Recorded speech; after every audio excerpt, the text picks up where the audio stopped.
शुरुआत करते हैं पावागढ़ की खबर से। कहीं माँ की आंखों की होती है पूजा, कहीं माँ के दरबार में हाथ से तली जाती हैं पूरियां, तो कहीं माँ के आंचल में बहता जल बढ़ा देता है आंखों की रोशनी। माँ के जितने रूप हैं उतने चमत्कार भी हैं और उतनी ही कहानियां भी।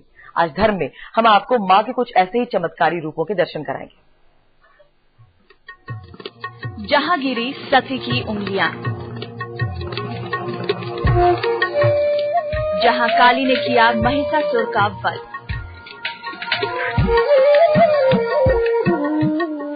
जहां प्रकट हुई काली की आंखें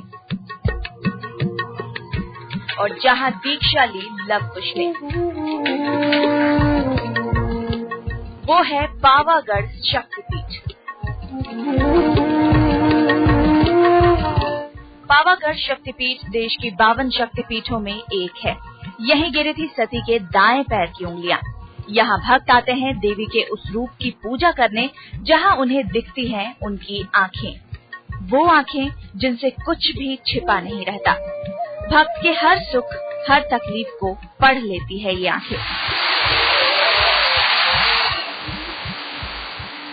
कहते हैं पावागढ़ में इसी जगह यही माँ ने महिषासुर का वध किया था। महिषासुर का संहार करते वक्त माँ की आंखें गुस्से से लाल हो गई थी। इसीलिए पावागढ़ में महाकाली का स्वरूप उसी गुस्से के रूप को दिखाता है। यहाँ माँ की कोई मूर्ति नहीं है, यहाँ दिखती है तो दो बड़ी बड़ी आंखें।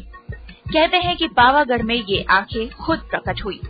ये जगह का महत्व ये है कि आज भी काली का ये जो स्वयंभू स्वरूप है, उनके दर्शन हमको आज भी अभी भी यहाँ पर हो रहे हैं।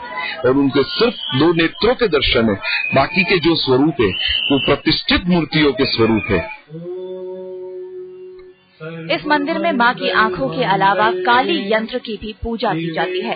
सदियों पुराने इस मंदिर के बारे में एक मान्यता ये भी है कि 15वीं शताब्दी में जब चंपानेर गुजरात की राजधानी था, तब राजा पातय के राज्यकाल में नवरात्र में एक बार माता खुद साधारण स्त्री का रूप धारण कर गरबा खेलने यहाँ आई, लेकिन राजा पातय की कुदृष्टि का शिकार बन गयी। गुस्से में माँ ने पूरी नगरी को ही भस्म हो जाने का श्राप दे दिया। यही नहीं, मर्यादा पुरुषोत्तम राम के पुत्र लव और कुश ने भी जैन धर्म की दीक्षा यहीं ली थी, जिसका सबूत है ये चरण पादुकाएं। कहते हैं ये पादुकाएं लव और कुश की हैं। वडोदरा से करीब 50 किलोमीटर दूर बसे पावागढ़ पर जो भी भक्त माँ के दर्शन करता है, कहते हैं माँ उसे कभी निराश नहीं करती। पावागढ़ में शार्दुल गज्जर के साथ गोपी धांधर, अहमदाबाद, आज तक।